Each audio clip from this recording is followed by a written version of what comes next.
President Figueredo of Brazil inspects a guard of honor on his arrival in Paraguay. He has officially come to open a stage of a mammoth hydroelectric project between the two countries. But there is another purpose to the visit. In his talks with General Alfredo Stroessner of Paraguay, the two leaders will be trying to cement links between the two right-wing governments. But there are contrasts as well as similarities. Brazil is moving cautiously back to democracy. Paraguay is still under Stroessner's authoritarian rule. Paraguay remains, in fact, a conservative bastion in a continent of change. By reason or by force is the national motto inscribed on Paraguay's flag. It neatly sums up the president's governing style. Since General Stroessner seized power in 1954, Paraguay has been subject to a continuous state of siege.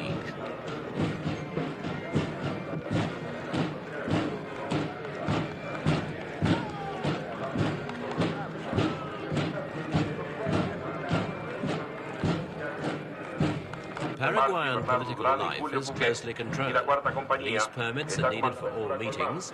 The single television station is barred to the opposition. Radio broadcasts grants official approval.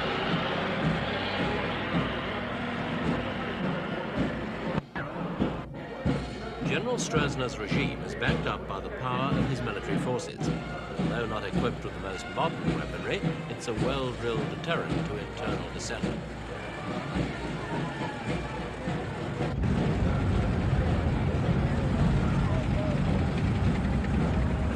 For more than 30 years, the Paraguayan army has been indoctrinated with the ideology of the ruling Colorado Party and its leader.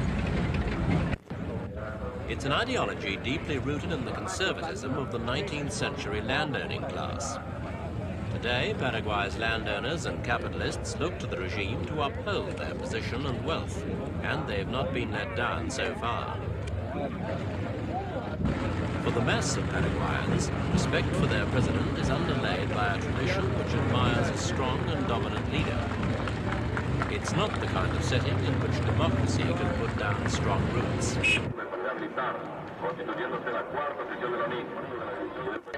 Paraguay is heartland South America. Surrounded by Brazil, Argentina and Bolivia, the country takes its name from the native Guarani Indians and means a place with a great river. Paraguay is in fact a land of several great rivers. They are still the principal and most convenient means of transportation, and they're now being exploited as an important hydroelectric resource. 200 miles east of Asunción, the capital, on the outskirts of Paraguay, is the giant Itaipu Dam. When fully completed, early this decade, the largest hydroelectric system in the globe, it's a $10 billion investment to build the legs from the national agency. Construction is by Brazilian companies working with contractors from all over the world. The project, when completed, will produce over 12 million kilowatts and make Paraguay the Kuwait of electricity export. Already, the country is receiving economic benefits from the dam. Brazil is pumping an average of $1 million a day into Paraguay.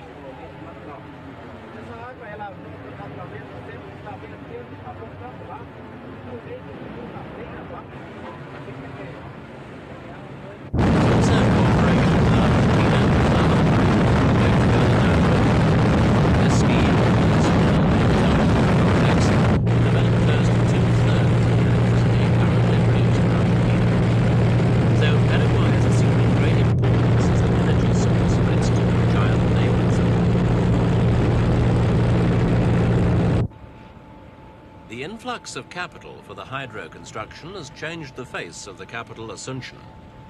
Skyscrapers are now appearing among the two-story buildings. Prominent among the new businesses are foreign banks. In the last 5 years, they have doubled their presence. It's not only development money that's being attracted. With fears about communism in their own countries, wealthy Italians and Spaniards are putting their money into Paraguay. People are being attracted too. The government has built this impressive new international airport to greet the foreign tourist. The state airline is expanding its fleet, and a direct service was recently opened to the United States.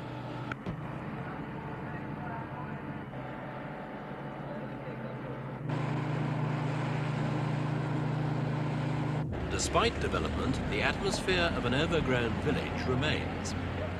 The only television channel stops broadcasting at siesta time, and in the trams, imported from Belgium, nobody has bothered to replace the signs in French and Flemish. The closer ties with Brazil and Argentina, and the influx of capital, mark a new era in relations between Paraguay and its neighbors, and may alter sleepy Paraguay. Past contact has been marked by bitterness. Just over 100 years ago, Paraguay, led by this man, Marshal Francisco Lopez, became embroiled in a war with Argentina and Brazil.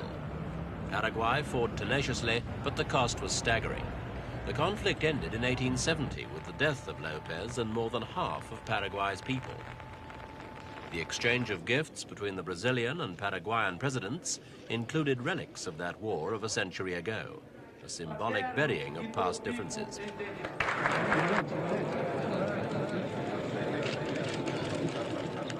The history of Paraguay over the last 100 years has been a slow recovery from that war, a continued policy of immigration to rebuild the population, and frequent palace revolutions and military interventions in politics.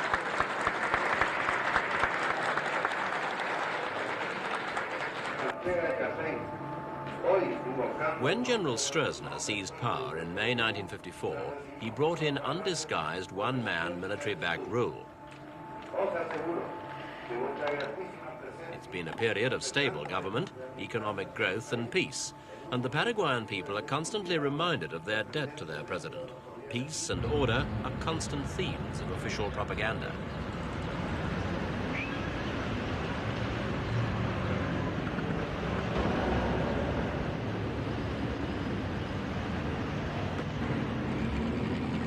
The 67-year-old dictator is now enjoying his 26th year in power.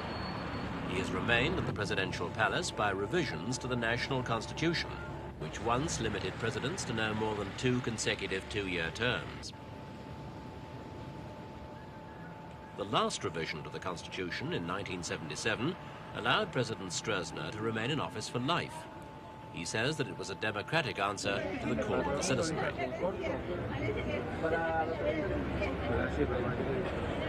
But politics touches the mass of Paraguayans very little. 3/4 of the population live in the countryside. Most of these families maintain themselves by subsistence farming and forestry. Illiteracy is widespread, and social, economic and cultural life is still largely feudal in character.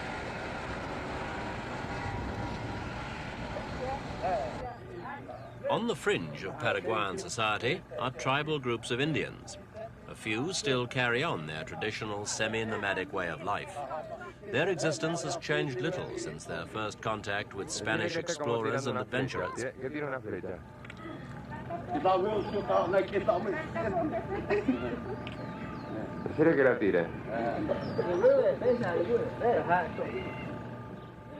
Some earn a living by putting themselves on display. They pose for tourists for a fee.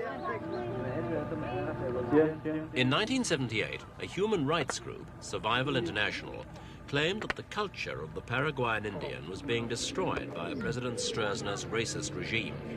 Their report stated that Indians were being tortured and enslaved, the women used as prostitutes, and the children trained as domestic servants.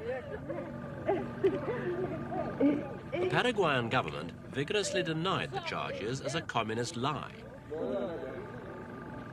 In recent months, the accusations of persecution have subsided, perhaps due to action after the widespread publicity they received in 1977 and 1978.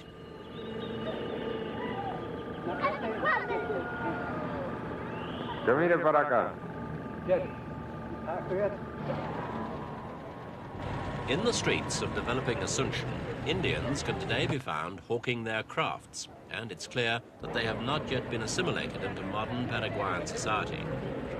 The dominant racial type is the mestizo, mixed Spanish and Indian blood. But other racial groups have been strongly encouraged to settle in Paraguay to help develop the nation.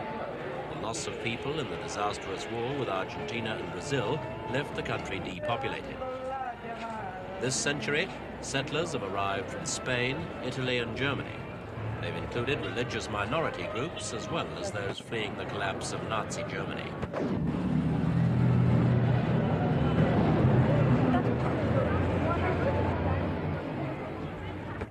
Most new settlers are involved in agriculture, but the country's leading economic activity is not coffee, cotton or timber, it's smuggling. The value of contraband traffic is estimated to be as much, if not more, than the legal trade. It ranges from radios to drugs, from coffee to whiskey. Paraguay imposes hardly any import duties, so goods are brought in legally in vast quantities. But 3/4 of all products imported from Paraguay are subsequently smuggled into Brazil or Argentina. Although this unrecorded trade is vital to Paraguay's economy, it has harmful effects on its neighbors. Brazil loses at least 160 million American dollars a year in lost taxes. Other goods find their way into the stores of Asunción. Prominent amongst them are electrical goods for domestic use. There has been a considerable jump recently of purchases of these items, as well as other luxury goods. This growth is attributed to Argentinian consumers attracted by Paraguay's lower prices. With high inflation rates in surrounding South American states, shopping in Paraguay has become an increasingly attractive proposition. Buying cigarettes in Paraguay is often done not by the packet, but by the box.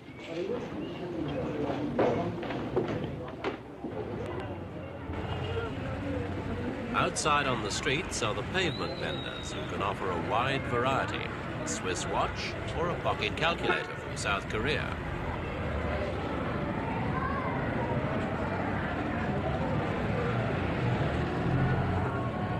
The World Bank has estimated that if smuggling grows at present rates, it could be worth $1 billion American to the Paraguayan economy by 1983.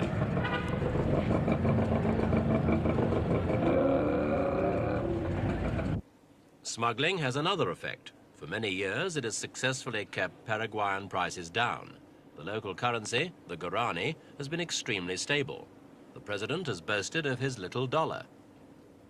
Foreign currencies are readily exchangeable in Paraguay, and a flourishing currency black market exists. But the profits of smuggling are hiding growing economic problems. Floods and drought during 1979 seriously reduced agricultural production, and rising oil prices have stimulated an unusually high inflation rate, over 30% last year. The resulting social discontent has led to unprecedented criticism by the pro-government trade union body, the CPT. Its views have been faithfully recorded by the press, as have outspoken attacks by local Colorado party leaders on corruption and high living among the party's national officials. In the face of criticism, the government acted against 2 Asunción daily newspapers last year. The papers were closed down for 2 months on the charge of insulting the authorities.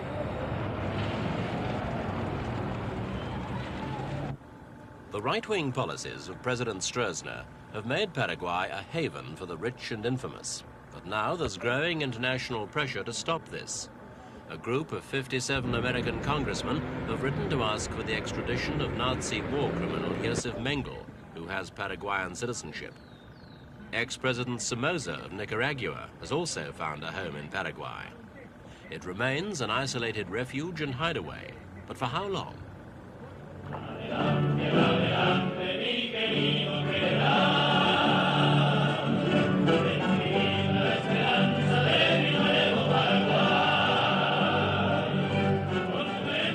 They still sing the praises of President Stroessner, and he retains a firm grasp on the reins of power. But constant purgings of capable leaders at all levels have meant continuing one-man rule. Inflation and high oil prices have taken the shine off Paraguay's economic boom, and Stroessner's critics claim the removal of military strongmen in Nicaragua and El Salvador points to a new direction in Latin American politics. The president may not agree, but it's not a warning he can afford to ignore.